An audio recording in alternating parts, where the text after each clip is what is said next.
میں صبح کے وقت اپنے بچے کے رونے کی آواز سے جاگا، جو کہ رو رو کر اپنا گلا سکھا چکا تھا۔ اس کا چہرہ رونے اور بخار کی شدت سے سرخ انگارہ ہو رہا تھا۔ میں نے اس کے ماتھے پر ہاتھ لگایا تو ایسا لگا جیسے میں نے کسی تپتے انگارے کو چھو لیا ہو۔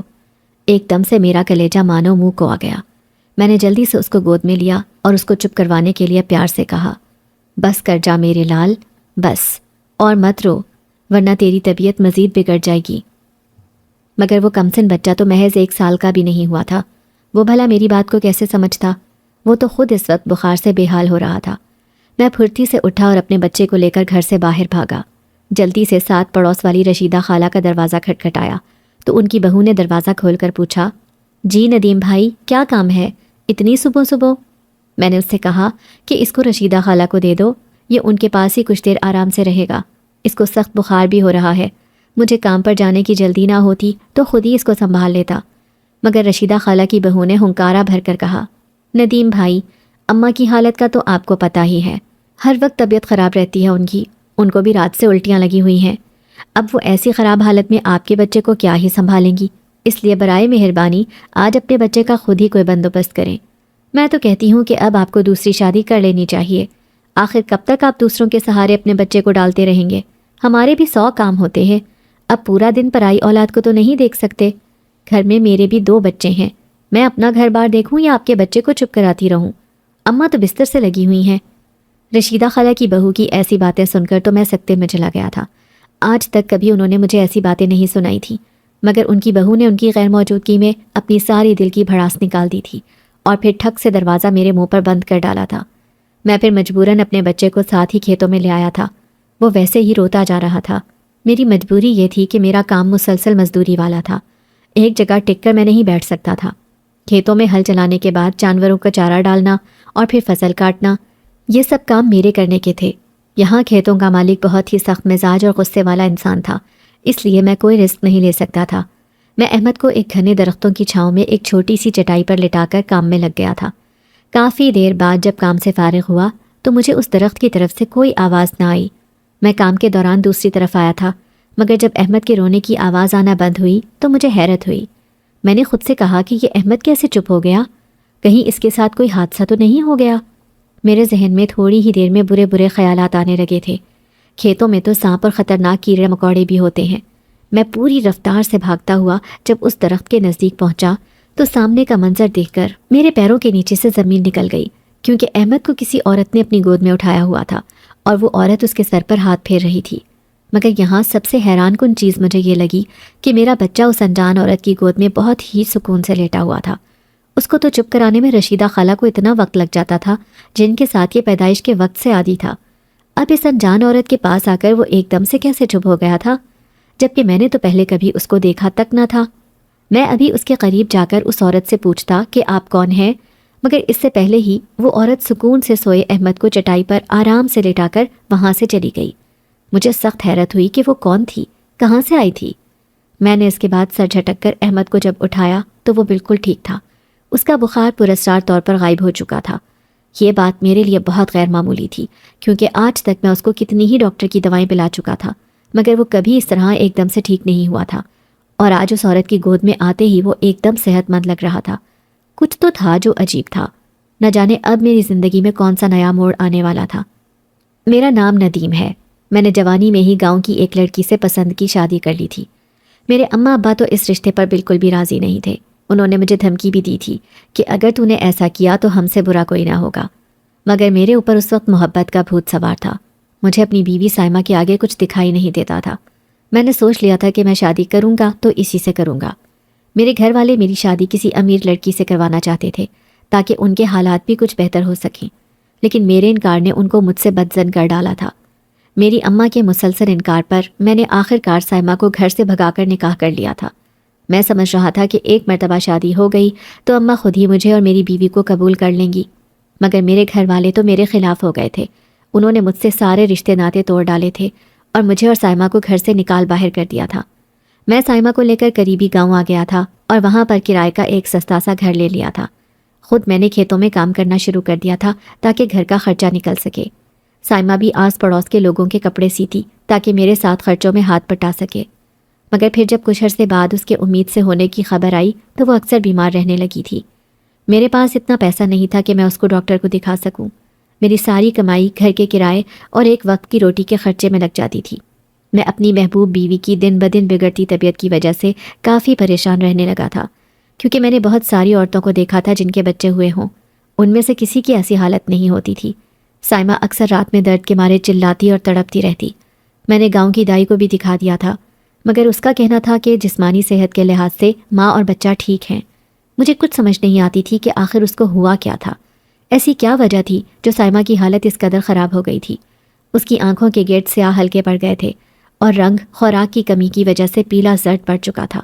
وہ ہر وقت یہی کہتی کہ مجھے رات کے وقت کچھ سائے دکھائی دیتے ہیں، مگر میں یہ کہہ کر اس کو ٹال دیتا تھا کہ یہ سب تمہارا وہم ہے، سائمہ ایسا کچھ نہیں ہے، تمہیں سر درد کی وجہ سے ایسا محسوس ہوتا ہوگا۔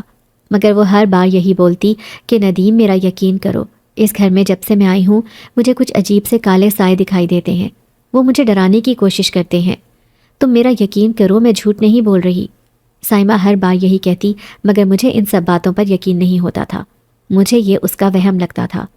پھر وہ وقت بھی آ گیا جب سائمہ نے ایک خوبصورت بچے کو جنم دیا، مگر اس کی پیدائش کے وقت ہی میرے اوپر قیامت ٹوٹ پڑی تھی کہ میں نے اپنی جان سے عزیز بیوی کو کھو دیا تھا۔ وہ زچگی کے دوران ہی صحیح خوراک نہ ملنے اور ذہنی پریشانی کی وجہ سے انتقال کر گئی تھی۔ میرے لیے یہ صدمہ اتنا بڑا تھا کہ 3 دن تک تو میں ہوش میں ہی نہیں رہا۔ مجھے بالکل خبر نہیں تھی کہ میرا بچہ جو ابھی پیدا ہوا تھا وہ کس حال میں تھا۔ آخر 3 دن بعد پڑوس والی رشیدہ خالہ میرے پاس آئیں۔ ان کے پاس ایک نومولود بچہ تھا۔ انہوں نے اس کو میری گود میں دیتے ہوئے کہا، ندیم بچے، یہ دیکھ تیرا بچہ، یہ تیری بیوی کی آخری نشانی ہے، اس کو تو اپنی شفقت سے محروم نہ کرنا۔ ویسے ہی پیدا ہوتے ساتھ یہ ماں کی ممتا سے محروم ہو گیا ہے، اب باپ کے پیار کی کمی اس کو نہیں ہونی چاہیے۔ میں نے اس بچے کا نام احمد رکھا تھا۔ وہ ہو بہو میری بیوی سائمہ جیسا دکھتا تھا۔ مجھے وہ اپنی جان سے زیادہ عزیز تھا، مگر نہ جانے کیوں وہ پیدائش کے بعد سے ہی بہت روتا تھا۔ اس کو ہر دوسرے دن بخار ہو جاتا تھا۔ میں اس کو گاؤں کے کلینک میں بھی دکھا چکا تھا، مگر وہاں کی ڈاکٹرنی نے کہا تھا کہ یہ بالکل ٹھیک ہے۔ نہ جانے ایسی وجہ کیا تھی کہ وہ گھر میں بلک بلک کر روتا تھا۔ میں کام پر جاتے ہوئے اس کو رشیدہ خالہ کے حوالے کر کے جاتا تھا۔ وہ ایک نیک دل بوڑھی عورت تھیں جن کی اکثر اپنی بھی طبیعت خراب رہتی تھی، مگر اس کے باوجود انہوں نے کبھی مجھے انکار نہیں کیا تھا۔ بس وہ اکثر یہ کہتی تھیں کہ ندیم بیٹے، تو دوسری شادی کیوں نہیں کر لیتا؟ احمد کو ایک ماں کی گود کی ضرورت ہے جو کہ اس کی ہر ضرورت کا خیال رکھے، ایسے تو یہ بیچارہ بہت کمزور اور بیمار ہو جائے گا۔ ان کی بات بالکل ٹھیک تھی، مگر میں ان سے یہی کہتا کہ خالہ آپ صحیح کہہ رہی ہیں، مگر میری مجبوری ہے کہ میں سائمہ کی جگہ کبھی کسی دوسری عورت کو نہیں دے سکتا، اور مجھے اچھے سے پتہ ہے سوتیلی ماں کبھی بھی پرائے بچے کو ماں کا پیار نہیں دے سکتی ہے۔ میں اپنے بچے کے ساتھ ناانصافی ہوتے نہیں دیکھ سکتا۔ مجھے بیوی کی کوئی ضرورت نہیں ہے۔ آپ سے درخواست ہے کہ احمد کا تب تک خیال رکھ لیا کریں جب تک میں کام پر ہوتا ہوں، پھر جب یہ تھوڑا بڑا ہو جائے گا میں اس کو ساتھ کام پر لے جایا کروں گا۔ وہ میری بات سن کر چپ ہو جاتی تھی۔ اسی طرح وقت گزرتا گیا۔ کچھ مہینوں بعد ہی ایک صبح احمد کو پھر سے شدید بخار ہوا، مگر رشیدہ خالہ کی بہو کے منہ پر دروازہ بند کرنے کی وجہ سے مجھے مجبوراً اپنے بچے کو کھیتوں میں ساتھ لے کر جانا پڑا تھا۔ وہاں پر اس عورت کی گود میں آتے ہی وہ چپ ہو گیا تھا۔ اس دن کے بعد جب میں شام ہوتے ہی گھر آیا تو مجھے عجیب سا محسوس ہوا، کیونکہ احمد بالکل چپ تھا۔ پیدائش سے لے کر اب تک میں نے اس کو ہمیشہ روتے ہوئے ہی دیکھا تھا۔ اب ایسے چپ دیکھ کر مجھے کچھ غیر معمولی لگا، مگر پھر میں نے سوچا کہ چلو شکر ہے یہ رو نہیں رہا، ورنہ اس کی طبیعت پھر سے خراب ہو جائے گی۔ اس کے بعد رات کے وقت میں نے خود کھانا کھایا اور احمد کے لیے دودھ کا فیڈر تیار کیا، مگر وہ پینے سے انکار کر رہا تھا۔ مجھے لگا شاید اس کو بھوک نہیں ہوگی، اس لیے میں نے اس کو اپنے ساتھ پلنگ پر لٹایا اور اس کو ساتھ ساتھ تھپکی دیتا سلانے کی کوشش کرنے لگا۔ اسی دوران نہ جانے کس وقت میری آنکھ لگی اور میں نیند کی وادیوں میں کھوتا چلا گیا۔ دن بھر محنت مزدوری کی وجہ سے میرا تھکاوٹ سے برا حال ہوتا تھا، اسی لیے بستر پر لیٹتے ہی سو جاتا تھا۔ میری آنکھ رات کے کسی پہر پیاس لگنے کی وجہ سے کھلی تھی، لیکن جب میری نظر قریب لیٹے احمد پر پڑی تو چونک گیا، کیونکہ وہ اس وقت جاگا ہوا تھا اور مسلسل کھلی ہوئی کھڑکی کی طرف دیکھ کر مسکرا رہا تھا۔ یہ دیکھ کر مجھے کافی عجیب سا احساس ہوا۔ میرے دل کی دھڑکن تیز ہو گئی کہ آخر یہ کیسے ہو سکتا تھا؟ میں تو کمرے میں کھڑکیاں اور دروازے اچھے سے بند کر کے سوتا ہوں، یہ کس نے کھول دیے؟ اور یہ احمد کیوں مسلسل کھڑکی کی جانب دیکھ رہا تھا؟ مجھے ایسا محسوس ہوا جیسے اس کو کچھ ایسا دکھائی دے رہا تھا جو میں دیکھنے سے قاصر تھا۔ مجھے حیرت اس بات پر ہوئی کہ وہ اب تک جاگ کیسے رہا تھا۔ اتنی رات گئے تک تو ہر کوئی سو جاتا تھا۔ میں نے اس کے سر پر ہاتھ پھیرا اور تھپکی دینا شروع کی تاکہ وہ دوبارہ سے سو جائے، مگر نہ جانے کیوں آدھی سے زیادہ رات گزرنے کے باوجود اس نے ایک لمحے کے لیے بھی آنکھیں بند نہیں کی تھیں۔ آخر کار تھک کر میں نے اس کو پلنگ پر لٹا دیا اور خود سونے کی کوشش کرنے لگا۔ کچھ ہی دیر میں میری آنکھ لگ گئی تھی۔ پھر صبح جب میں جاگا تو احمد کو اپنے سے پہلے جاگا دیکھ کر مجھے مزید پریشانی ہونے لگی، کیونکہ وہ ساری رات نہیں سویا تھا، مگر اس کا چہرہ کافی تر و تازہ لگ رہا تھا۔ میں نے ناشتہ تیار کیا اور احمد کے لیے پھر سے گرم دودھ لایا، مگر وہ اس مرتبہ بھی دودھ پینے سے انکاری تھا، جس کا یہی مطلب تھا کہ اس کا پیٹ بھرا ہوا تھا۔ میں اس کے بعد کھیتوں میں جانے کے لیے نکلنے لگا اور احمد کو بھی ساتھ لے گیا۔ پچھلے دن کی طرح آج بھی میں نے اس کو اسی درخت کے نیچے لٹا دیا تھا اور خود کاموں میں لگ گیا۔ واپس آیا تو وہ عورت پھر سے اس کو گود میں لے کر بیٹھی ہوئی تھی اور اس کو پیار بھی کرتی رہی تھی۔ مجھے ایسا محسوس ہو رہا تھا کہ جیسے احمد اس انجان عورت کے ساتھ کافی مانوس ہو چکا تھا۔ میں نے اس عورت سے پوچھا کہ آپ کون ہیں اور میرے بچے کے ساتھ اتنا اچھا برتاؤ کیوں کر رہی ہیں؟ یہ تو آج تک کسی کے پاس بھی اتنے سکون سے نہیں رہا ہے، ہمیشہ سے روتا ہی رہا ہے اور اس کی طبیعت بھی خراب رہتی ہے۔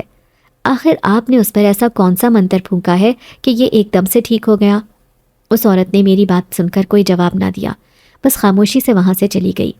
مجھے اس کا رویہ کافی عجیب لگتا تھا کہ آخر وہ ایسی کیوں تھی۔ اس کا حلیہ بھی ہمارے گاؤں کی دوسری عورتوں جیسا نہیں تھا۔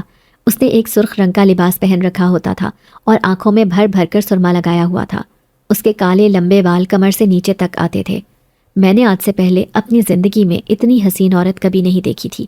اس کے اندر ایک عجیب سی طلسماتی کشش تھی، جو بھی اس کو دیکھتا تو دنگ رہ جاتا۔ اس عورت کی شخصیت میں ایک روب تھا، جیسے وہ کہیں کی ملکہ ہو۔ اس کا قیمتی لباس اور زیور بہت ہی شاہانہ تھا۔ میں اس عورت کے جانے کے بعد احمد کو اٹھا کر واپس گھر لے آیا، مگر گھر آتے ساتھ ہی وہ پھر سے رونے لگا تھا۔ میں نے اس کو چپ کرانے کی بہت کوشش کی، مگر وہ کسی صورت خاموش نہیں ہو رہا تھا۔ رونے کی وجہ سے وہ پھر سے بخار میں تپنے لگا تھا۔ پوری رات میں اس کو گود میں لے کر چپ کرواتا رہا۔ وہ آخر کار چپ تو ہو گیا اور سو گیا، مگر اس کے بخار کی شدت جوں کی تو قائم تھی۔ پھر اسی طرح رات کے کسی وقت احمد کو سلاتے ہوئے میری آنکھ لگ گئی تھی۔ صبح جب میں جاگا تو احمد کو پلنگ پر موجود نہ پا کر میں حیران رہ گیا۔ گھبرا کر میں جلدی سے اٹھا اور پورا کمرہ دیکھ لیا، مگر احمد کا کہیں نام و نشان نہیں تھا۔ میرا چہرہ یہ سوچ سوچ کر ہی زرد ہونے لگا کہ آخر احمد کہاں جا سکتا ہے۔ میں نے فوراً باہر صحن کی طرف دوڑ لگائی، لیکن جب نظر سامنے چارپائی کے اوپر پڑی تو میرے اوپر حیرتوں کے پہاڑ ٹوٹ پڑے، کیونکہ احمد چارپائی پر سکون سے سو رہا تھا، جبکہ باہر کا داخلی دروازہ کھلا ہوا تھا۔ میں پھٹی آنکھوں سے یہ سوچنے کی کوشش کر رہا تھا کہ آخر کون آیا تھا گھر پر۔ میں تو دروازے کو اچھے سے کنڈا لگا کر سویا تھا۔ یہ سب آخر میرے ساتھ ہو کیا رہا تھا؟ مجھے کچھ بھی سمجھ نہیں آ رہا تھا۔ میں نے بھاگ کر احمد کی طرف قدم بڑھائے اور اس کو گود میں لے کر دیکھا تو اس کا بخار اب کافی حد تک ٹھیک ہو گیا تھا۔ میں نے جلدی سے پڑوس گھر میں جا کر رشیدہ خالہ سے پوچھا کہ کہیں وہ تو گھر پر نہیں آئی تھیں اور انہوں نے تو احمد کو باہر صحن میں نہیں سلایا تھا، مگر جب انہوں نے کہا کہ نہیں ندیم، میں تو خود اتنے دنوں سے بستر پر پڑی ہوئی ہوں، میرے اندر اپنے آپ کو سنبھالنے کی ہمت نہیں ہے، تو احمد کو کیسے چپ کراتی؟ میں اس کے بعد واپس آ گیا تھا اور احمد کو لے کر کھیتوں میں آ گیا، لیکن وہ پھر سے رونے لگ گیا تھا۔ میں وہیں پر کھڑا ہو کر اس کو چپ کروانے کی کوشش کرنے لگا۔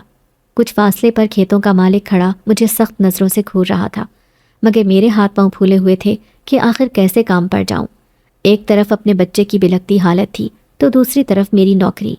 آخر جب مالک کی برداشت جواب دے گئی تو وہ دندناتا ہوا میرے پاس آیا اور چلاتے ہوئے کہنے لگا، ندیم، اگر تو نے سارا دن کام پر بھی اپنے بچے کو گود میں سنبھالنا ہے تو اس سے بہتر ہے کہ کل سے تو بھی کام پر مت آ، گھر بیٹھ کر یہ کام کر۔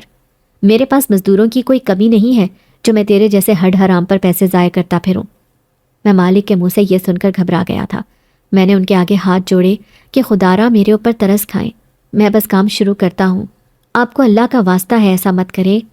اس کے بعد انہوں نے مجھے کہا کہ یہ تیرے پاس آخری موقع ہے، اگر تو نے اپنا کام پورا نہ کیا تو پھر کل سے تجھے کام پر آنے کی کوئی ضرورت نہیں ہے۔ میں نے اس بات میں سر ہلا دیا۔ انہوں نے آج مجھے سزا کے طور پر دیر تک کام کرنے کا حکم دے ڈالا تھا۔ میں احمد کو وہیں درخت کے نیچے لٹا کر کام میں لگ گیا تھا۔ کام کرتے ہوئے مجھے کافی دیر ہو گئی تھی۔ شام کے سائے ہر طرف پھیل چکے تھے اور اندھیرا چھا گیا تھا۔ مجھے ایک دم سے احمد کا خیال آیا۔ جو ہی میں اس کے قریب گیا تو اس کو بلک بلک کر روتے دیکھ کر میرا دل ایک دم سے مٹھی میں آ گیا تھا۔ وہ ایسے رو رہا تھا جیسے کسی چیز کو دیکھ کر خوفزدہ ہو گیا ہو۔ میں نے جب اس کو قریب جا کر دیکھا تو اس کے سر کے اوپر کالے رنگ کی چمگادڑوں کا جھنڈ اڑ رہا تھا۔ وہ انہی کے شور سے ڈر کر رونے لگ گیا تھا۔ میں نے ایک ڈنڈا اٹھایا اور ان کو بھگانے کی کوشش کی، مگر ان کی سرخ آنکھوں کو دیکھ کر مجھے بھی کچھ خوف آیا، کیونکہ وہ معمولی چمگادڑوں جیسی نہیں لگ رہی تھی۔ وہ مسلسل احمد کو خوفزدہ کرنا چاہ رہی تھی۔ وہ معصوم تو ان کے بھیانک شور سے ہی کانپ رہا تھا۔ میں نے اس کو چپ کروانے کی بہت کوشش کی، مگر وہ تھا کہ خاموش ہونے کا نام ہی نہیں لے رہا تھا۔ پھر میں اس کو کام مکمل کرنے کے بعد گھر لے آیا تھا۔ کافی دیر بہلا پھسلا کر آخر کار وہ سو گیا تھا۔ میں اس کو کمرے میں لٹا کر باورچی خانے میں آ گیا تھا تاکہ کچھ کھانے کا بندوبست کر سکوں، لیکن ابھی مجھے باورچی خانے میں آئے تھوڑی دیر ہی ہوئی تھی کہ ایسا لگا جیسے کسی کے قدموں کی آہٹ محسوس ہوئی ہو۔ میں نے ایک دم سے مڑ کر دیکھا تو کوئی نہیں تھا۔ پھر میں سمجھا کہ شاید یہ میرا وہم ہو اور پھر سے کام میں لگ گیا، مگر تھوڑی دیر بعد ہی سیڑھیوں کی طرف سے کچھ آوازیں آنے لگیں۔ اب تو مجھے واقعی ایسا لگا جیسے کوئی تو تھا گھر پر۔ میں نے چولہا بند کیا اور اوپر کمرے کی طرف گیا، مگر جو ہی کمرے میں قدم رکھا میری نظر ایک سیاہ ہیولے کی طرف گئی جو میرے کمرے میں آتے ہی کھڑکی سے باہر چلا گیا تھا۔ میں نے چلاتے ہوئے کہا کہ کون ہو تم؟ رکو، میرے گھر میں بغیر اجازت کس لیے آئے ہو؟ مگر وہ سایہ وہاں سے غائب ہو گیا تھا۔ میں نے احمد کو دیکھا تو وہ روتا جا رہا تھا۔ اس کے چہرے پر انگلیوں کے نشانات تھے، جیسے اس کے منہ کو کسی نے سختی سے دبوچا ہو۔ مجھے اپنے بچے پر بے ساختہ ترس آیا۔ آخر کون تھا جو میرے معصوم بچے کے پیچھے ہاتھ دھو کر پڑ گیا تھا؟ اتنے چھوٹے سے معصوم بچے نے بھلا کسی کا کیا بگاڑا تھا؟ وہ تو ابھی ٹھیک سے چلنا بھی شروع نہیں ہوا تھا۔ میرا دل کہہ رہا تھا کہ یہ سب کچھ بہت ہی پراسرار تھا، اس کے پیچھے ضرور کسی اندیکھی طاقت کا ہاتھ تھا۔ میں آج احمد کو اپنے ساتھ کام پر بھی نہیں لے جا سکتا تھا، کیونکہ مالک نے سختی سے منع کر رکھا تھا کہ ان کو اپنے کام میں نقصان ذرا بھی برداشت نہیں ہے۔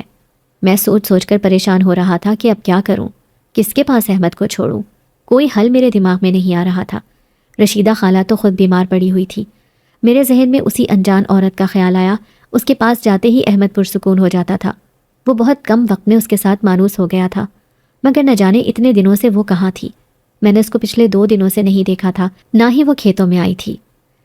سر جھٹک کر میں آخر کار احمد کو گود میں اٹھائے ہی گھر سے باہر نکلا اور کھیتوں کے راستے کی طرف چل پڑا، کیونکہ کچھ بھی ہو جائے اب میں اس کو گھر پر اکیلا نہیں چھوڑ سکتا تھا، کیونکہ وہ کالے سائے میری غیر موجودگی میں اس کو نقصان پہنچا سکتے تھے۔ میں کھیتوں کی طرف جا ہی رہا تھا کہ اچانک سے میری نظر کسی عورت کی پشت پر پڑی۔ اس کا سرخ لباس دیکھ کر میرے ذہن میں جھماکا ہوا۔ وہ وہی عورت تھی جو احمد کو بہت ہی پیار سے خاموش کرا لیتی تھی، اور اس کے پاس جاتے ہی اس کا بخار بھی غائب ہو جاتا تھا۔ میں نے اس کو ایک ویران راستے کی طرف جاتے ہوئے دیکھا تو اس کا پیچھا کیا۔ یہ راستہ جنگلوں کی طرف جاتا تھا۔ مجھے حیرت ہوئی کہ یہ عورت ان جنگلات کی جانب کیوں جا رہی تھی۔ میں نے اس کے پیچھے قدم بڑھائے، مگر وہ کافی تیزی کے ساتھ چل رہی تھی۔ یہ جنگل تو ویسے بھی پراسرار مخلوق کی وجہ سے مشہور تھا۔ ہر کوئی ان جنگلات کے بارے میں طرح طرح کی باتیں کرتا تھا۔ کچھ لوگوں کا تو یہ بھی کہنا تھا کہ وہاں پر سالوں سے اندیکھی مخلوق آباد ہے، یہ جنگل آسیب زدہ ہے۔ مگر اس وقت میں نے وہ سب باتیں فراموش کر دی تھی۔ مجھے بس اس عورت کا پتہ لگانا تھا۔ جنگلوں میں اس کو تیزی سے آگے جاتے ہوئے دیکھ کر مجھے اتنا تو اندازہ ہو گیا تھا کہ وہ یہاں پر اکثر آتی جاتی رہتی ہے، کیونکہ اس کو یہ راستے اچھی طرح سے سمجھ آ رہے تھے۔ تھوڑی دیر مزید آگے چلنے کے بعد وہ عورت ایک دم سے غائب ہو گئی۔ مجھے سمجھ نہیں آئی کہ وہ اچانک سے کدھر چلی گئی ہے۔ میں نے ارد گرد نظر دوڑائی، مگر وہ مجھے کہیں بھی دکھائی نہ دی۔ میں نے سوچا کہ آخر وہ عورت کدھر چلی گئی، ابھی تو میرے سامنے ہی تھی۔ ابھی میں یہ سب سوچ ہی رہا تھا کہ ایک دم سے مجھے اپنے پیچھے کسی کی موجودگی کا احساس ہوا۔ میں ایک دم سے مڑا تو خوف کے مارے میری چیخ نکلتے ہوئے رہ گئی، کیونکہ میرے سامنے وہی عورت کھڑی تھی۔ وہ کافی سرد نظروں سے مجھے گھور رہی تھی۔ مجھے ایسے خوفزدہ ہوتے ہوئے دیکھ کر اس نے کہا، تم یہاں پر کیا کر رہے ہو؟ کیا تم میرا پیچھا کرتے ہوئے یہاں تک آئے ہو؟ میں نے گھبراتے ہوئے جواب دیا، میں بس یہ دیکھنا چاہ رہا تھا کہ آپ ان جنگلوں میں کیوں آئی ہیں۔ مجھے یہ بھی پوچھنا تھا کہ آپ اتنے دنوں سے کہاں پر تھیں۔ احمد بہت پریشان تھا۔ میں نے اکثر اس کے ارد گرد کچھ پراسرار سائے منڈلاتے ہوئے دیکھے ہیں۔ میں اس کو کسی دوسرے کے سہارے پر چھوڑ بھی نہیں سکتا تھا۔ اس نے میری بات سن کر کہا کہ تمہیں اپنے بیٹے کا خوب خیال رکھنا ہوگا۔ کوشش کرو کہ اس کو اکیلا مت چھوڑو، ورنہ اس کا انجام بہت برا ہوگا۔ میں اس عورت کی بات سن کر کافی بے چین ہو گیا اور گھبراہٹ کے مارے پوچھا کہ آپ کی باتوں کا کیا مطلب ہے؟ آخر میں اس کو اکیلا کیوں نہیں چھوڑ سکتا؟ اس کے پیچھے کیا وجہ ہے؟ لیکن اس نے میری باتوں کے جواب میں بس اتنا کہا کہ میں تمہیں ابھی کچھ بھی نہیں بتا سکتی، مناسب وقت آنے پر تمہیں سب کچھ پتہ چل جائے گا، لیکن اتنا کہوں گی کہ اپنے بیٹے کی حفاظت کرو۔ وہ یہ کہہ کر وہاں سے چلی گئی تھی۔ مجھے بہت زیادہ الجھن ہونے لگی کہ اب میں کیا کروں، کس کے پاس جاؤں مدد کے لیے۔ میرے ذہن میں اب آخری خیال بس اپنے والدین کا ہی آ رہا تھا۔ میں نے سوچا کہ کیوں نہ وہاں جا کر ان سے بات کروں، کیا پتہ وہی میری مدد کر سکے۔ سائمہ کو تو انہوں نے قبول نہیں کیا تھا، مگر میرے بچے کو تو وہ کچھ نہیں کہیں گے، آخر کو احمد ان کا اپنا خون ہے۔ پھر میں نے ایک فیصلہ کیا اور اگلے دن اپنی اماں کے پاس گیا۔ اتنے عرصے بعد اماں کو دیکھ کر میں ان سے گلے ملا اور ان کو ساری حقیقت بھی بتا دی، جس کو سن کر وہ خاموش سی ہو گئی تھی۔ میں نے ایک بات غور کی کہ وہ میرے سے نظریں نہیں ملا رہی تھی۔ ایسا محسوس ہو رہا تھا جیسے وہ مجھ سے نظریں چرا رہی تھی۔ انہوں نے احمد کو اپنے پاس رکھنے پر کوئی اعتراض نہیں کیا تھا، بلکہ وہ تو یہ بھی کہہ رہی تھیں کہ تو بھی بیٹا اب سے یہیں اس گھر میں رہ جا، یہ گھر تیرا ہی ہے۔ مجھے افسوس ہوا کہ کاش یہ سب وہ سائمہ کی زندگی میں کہتی تو وہ بھی ایک سکھ بھری زندگی میرے ساتھ گزارتی، لیکن میرے ساتھ رہتے ہوئے تو اس نے اتنی تکلیفیں برداشت کی تھیں کہ جسمانی کمزوریوں کی وجہ سے آخر کار وہ ہمیشہ کے لیے مجھے چھوڑ کر اس دنیا سے ہی چلی گئی تھی۔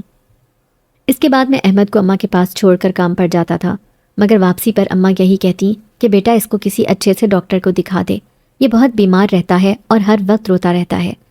میں نے اماں سے کہا کہ میں اس کو بہت سارے ڈاکٹروں کو دکھا چکا ہوں، مگر سب یہی کہتے ہیں کہ یہ بالکل ٹھیک ہے۔ اماں نے کہا کہ اگر تو اجازت دے تو میں اس کو کل گاؤں کے پیر کے پاس لے جاتی ہوں، ہو سکتا ہے اس کے پاس اس کا کوئی علاج ہو۔ یہ سنتے ہی میں نے انکار کر دیا اور کہا کہ نہیں اماں، میں نے لوگوں سے اس پیر کے بارے میں بہت سی باتیں سنی ہیں کہ وہ بس پیسے کا پجاری ہے، وہ کالے جادو کر کے لوگوں سے پیسے بٹورتا ہے، میں کبھی اپنے بچے کو اس گھٹیا پیر کے پاس جانے نہیں دوں گا۔ میں نے دیکھا کہ اماں میری بات سن کر کچھ گھبرا گئی تھی، ان کے چہرے پر پسینے کے قطرے نمودار ہو گئے تھے۔ مجھے ایسا لگا جیسے وہ کچھ پریشان ہو، اس لیے میں نے ان سے پوچھا کہ کیا ہوا ہے اماں، آپ ٹھیک تو ہیں؟ تو انہوں نے کہا کہ ہاں بیٹا، تو کہتا ہے تو میں نہیں لے کر جاؤں گی احمد کو ان کے پاس۔ پھر اس سے آگے دن احمد بخار میں پھنک رہا تھا، وہ کسی صورت بھی ٹھیک نہیں ہو رہا تھا اور نہ ہی اس کا رونا بند ہو رہا تھا۔ وہ رات میں بھی نیند سے جاگ جاتا اور خوف سے سفید پڑ جاتا تھا، جیسے اس نے کچھ بہت ہی بھیانک دیکھ لیا ہو۔ میرا دل اپنے بیٹے کی ایسی حالت دیکھ کر خون کے آنسو رونے لگتا تھا۔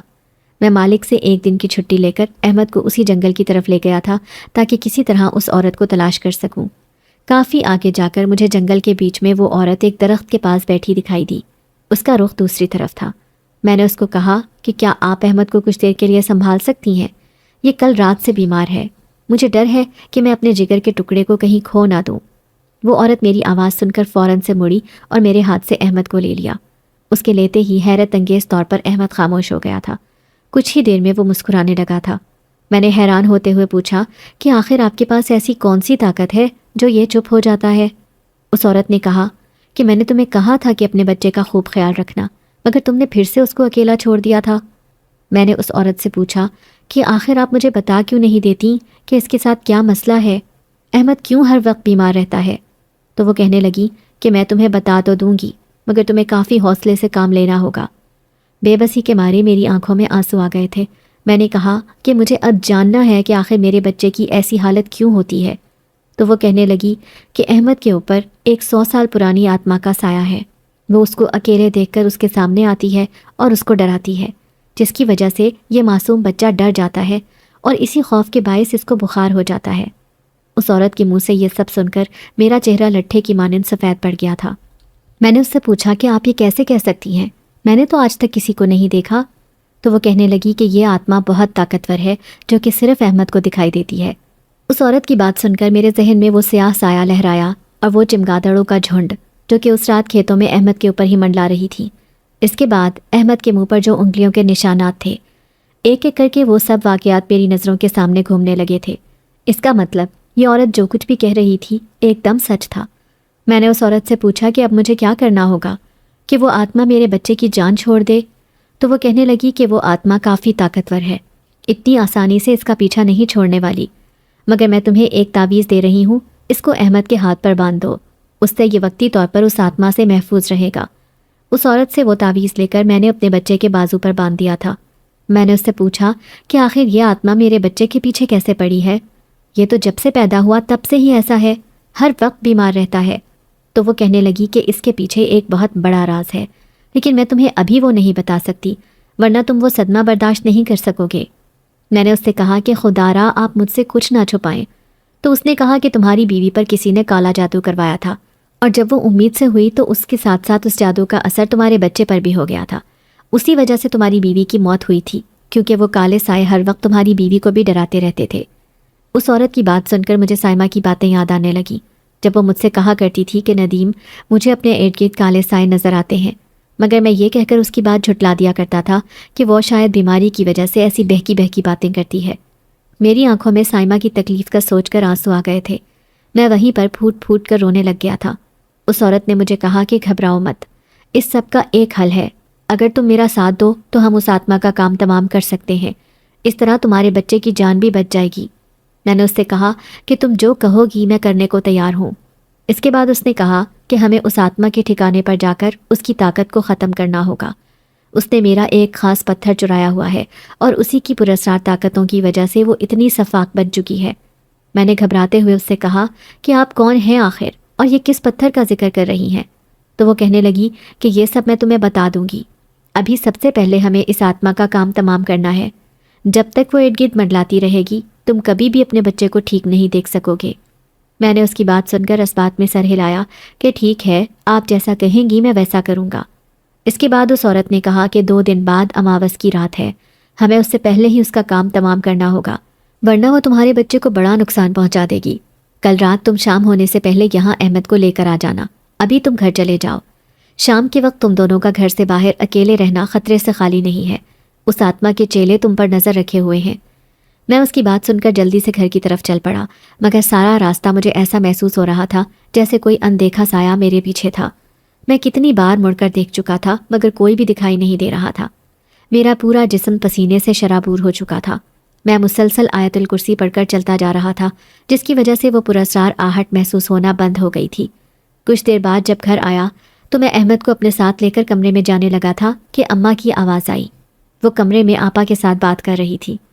مجھے تو لگتا ہے کہ احمد کی ایسی حالت ہماری اس غلطی کی وجہ سے ہوئی ہے جو میں نے غصے میں آ کر کی تھی، اب اس کا خمیازہ میرا پوتا بھگت رہا ہے۔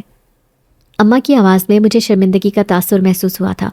مجھے سمجھ نہیں آئی کہ آخر وہ کون سی غلطی کی بات کر رہی تھی۔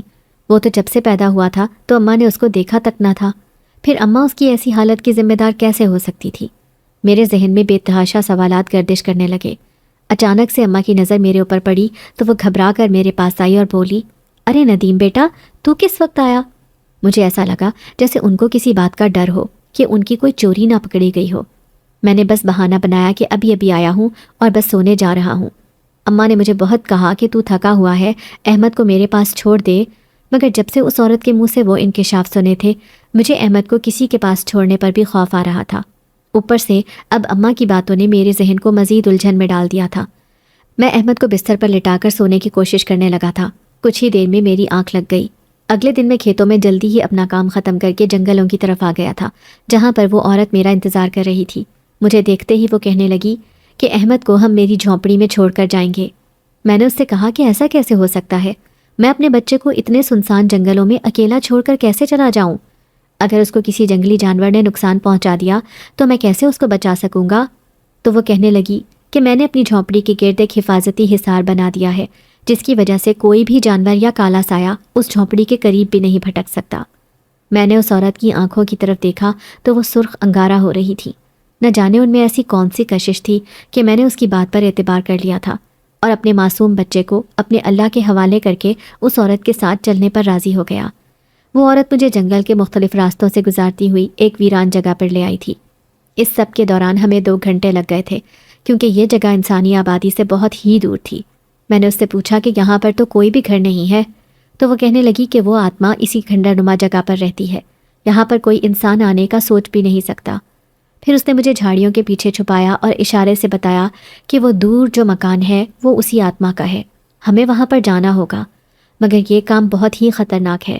اس آتما کے چیلے ہر جگہ پر پھر رہے ہیں، اگر ان کو ہمارے آنے کی بھنک پڑ گئی تو وہ اس آتما کو بتا دیں گے۔ میں نے غور کیا تو وہ عورت مسلسل کچھ پڑھتی جا رہی تھی جو کہ کسی دوسری زبان میں تھا۔ وہ شاید کوئی منتر پڑھ رہی تھی جس سے ہمارے گرد ایک حصار بن گیا تھا۔ اس حصار کی مدد سے وہ بھیانک چیلے مجھے اور اس عورت کو نہیں دیکھ سکتے تھے۔ اس عورت نے مجھے کہا کہ تم نے اس گھر کے اندر جانا ہے اور وہ خاص پتھر لے کر آنا ہے۔ میں نے حیران ہوتے ہوئے اس سے پوچھا کہ کیا تم میرے ساتھ اندر نہیں جاؤ گی؟ تو وہ کہنے لگی کہ اگر میں نے اس گھر کے اندر قدم رکھا تو میں جل کر بھسم ہو جاؤں گی۔ اس آتما نے اپنے گھر کے آس پاس جادوئی عمل کر رکھا ہے، جس کی وجہ سے اس گھر میں صرف ایک عام انسان ہی جا سکتا ہے۔ میں اس کی بات سن کر بہت خوفزدہ ہو گیا تھا اور سوچنے لگا کہ کیا یہ عورت کوئی عام انسان نہیں تھی؟ اتنا شک تو مجھے پہلے دن ہی اس پر ہو چکا تھا کہ وہ عورت کوئی معمولی انسان نہیں تھی، اس کے پاس ضرور کوئی نہ کوئی ایسی طاقت تھی جو بہت ہی پراسرار تھی۔ میں نے اس کی بات مان لی تھی، مگر مجھے بہت زیادہ ڈر لگ رہا تھا کہ کہیں میں پکڑا نہ جاؤں۔ اگر اس آتما کے شیطانی چیلوں نے مجھے دیکھ لیا تو وہ اسی وقت مجھے جلا کر بھسم کر دیں گے۔ مجھے ایسے گھبراتے ہوئے دیکھ کر اس عورت نے کہا، فکر مت کرو، میں نے تمہارے اوپر خاص منتر پڑھ دیے ہیں، تمہیں اس کے چیلے نہیں دیکھ سکیں گے۔ اب تم جاؤ اور کوئی بھی آواز نہ نکالنا تاکہ ان کو کسی کی موجودگی کا شک نہ ہو۔ پھر اس کے بعد میں نے اللہ کا نام لیا اور اس مکان میں داخل ہو گیا۔ وہ ایک ٹوٹا پھوٹا 2 منزلہ مکان تھا جس کی کھڑکیاں اور چھتیں ٹوٹ چکی تھیں۔ وہاں کا ماحول دیکھ کر میں کانپ اٹھا، کیونکہ ہر طرف خون کی بدبو پھیلی ہوئی تھی اور جگہ جگہ جالے بنے ہوئے تھے۔ ایسا لگتا تھا سالوں سے یہ جگہ سنسان پڑی ہوئی تھی اور یہاں کسی کا گزر نہیں ہوا تھا۔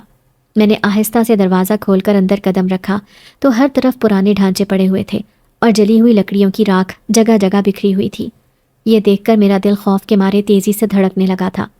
یقیناً یہاں پر اس آتما نے کئی معصوم انسانوں کو موت کے گھاٹ اتارا ہوگا۔ اب اس کا اگلا شکار میرا معصوم بچہ احمد تھا۔ میں نے جلدی سے اپنا دل مضبوط کیا اور سامنے موجود ایک خالی کمرے کی طرف گیا۔ وہاں پر ہر چیز ٹوٹی پھوٹی ہوئی تھی۔ میری نظر سامنے ایک الماری کی طرف گئی جس کا دروازہ تھوڑا سا کھلا ہوا تھا۔ میں نے اس میں جا کر تلاشی لینی شروع کی تو کچھ ہی دیر میں مجھے ایک پوٹلی ملی۔ اس سیاہ رنگ کی پوٹلی کو میں نے کھول کر دیکھا تو اس میں ایک بڑا سا پتھر پڑا تھا جس سے تیز روشنی نکل رہی تھی۔ میں نے اس پوٹلی کو جلدی سے اپنی قمیض کی جیب میں چھپا لیا اور وہاں سے واپس جانے کے لیے مڑا، کیونکہ میرا مقصد پورا ہو چکا تھا۔ باہر سے مجھے بہت ساری چمگادڑوں کے شور کی آواز آنے لگی تو میں اسی کمرے میں کونے میں چھپ کر کھڑا ہو گیا۔ مجھے بہت ڈر لگ رہا تھا کہ اگر ان کی نظر میرے اوپر پڑ گئی تو وہ مجھے چیر پھاڑ کر رکھ دیں گی۔ کچھ دیر بعد جب باہر سے آوازیں آنا بند ہوئیں تو میں نے ہلکے سے قدم باہر نکالا۔ وہ وہاں سے جا چکی تھی۔ میں نے اللہ کا نام لے کر پھرتی سے باہر کی جانب دوڑ لگائی، مگر مجھے ایسا لگ رہا تھا جیسے کوئی میرے پیچھے آ رہا ہو۔ تیز قدموں کی آواز مجھے بہت واضح طور پر سنائی دے رہی تھی، جس کی وجہ سے میرا ڈر کے مارے برا حال تھا۔ اچانک سے میرا ہاتھ کسی نے سختی سے پکڑا اور مجھے جنگل کی طرف لے کر بھاگنے لگا۔ مجھے اپنے پیچھے کسی کے چیخنے کی آواز آئی تو میں نے مڑ کر دیکھا۔ وہاں پر بہت ساری چمگادڑیں میرے پیچھے لہو لہان پڑی تھیں۔ جب میں نے سامنے مڑ کر دیکھا تو وہی عورت کھڑی تھی۔ اس نے مجھے کہا کہ جلدی کرو، اس آتما کے چیلوں کو خبر ہو گئی ہے کہ تم نے اس خاص پتھر کو چرا لیا ہے، اب وہ ہمیں مارنے کے لیے آ رہے ہیں۔ میں یہ سن کر سفید پڑ گیا، مگر وہ عورت کافی تیزی سے بھاگ رہی تھی۔ ہمیں اپنے پیچھے آہٹ محسوس ہو رہی تھی۔ وہ جو کوئی بھی تھا ہماری ہی طاق میں تھا۔ آخر کار کافی زیادہ چلنے کے بعد وہ عورت اس جھونپڑی کے پاس آئی اور مجھے کہا کہ چلو اندر، تمہیں کافی چوٹیں آئی ہیں۔ میں نے اپنے ہاتھ اور پیروں کی طرف دیکھا تو ان پر زخم آئے ہوئے تھے۔ یہ یقیناً تیزی سے بھاگنے کی وجہ سے ہوا تھا۔ اس نے مجھے ایک جگہ بیٹھنے کو بولا اور ایک طرف پڑے ڈبے میں سے کوئی مرہم نکالنے لگی۔ پھر میری طرف مڑ کر کہا کہ اس کو اپنے زخموں پر لگا لو، یہ تھوڑی دیر میں ٹھیک کر دے گا تمہیں۔ میں نے اس کی بات پر عمل کیا تو واقعی میں کچھ ہی دیر میں ایسا لگا جیسے مجھے کوئی تکلیف آئی ہی نہیں تھی۔ میں نے اس کا شکریہ ادا کیا اور پھر احمد کو دیکھا جو پرسکون نیند سو رہا تھا۔ اس کے بعد اس عورت نے مجھ سے کہا کہ وہ پتھر مجھے دے دو تاکہ میں عمل شروع کر سکوں۔ میں نے وہ پتھر اس کو پکڑا دیا تھا۔ اس کے بعد وہ عورت باہر جانے لگی تو میں نے اس سے پوچھا کہ آخر آپ کیسے اس آتما کو ختم کریں گی، وہ تو بہت طاقتور ہے۔ تو وہ کہنے لگی کہ اب میرا یہ جناتی پتھر میرے پاس آ گیا ہے جو اس نے میرے آبا و اجداد سے چھینا تھا۔ اب اس کی طاقت ویسے ہی کم ہو گئی ہے، تم فکر نہ کرو، میں یہ پراسرار عمل کروں گی تو تمہیں سب پتہ چل جائے گا۔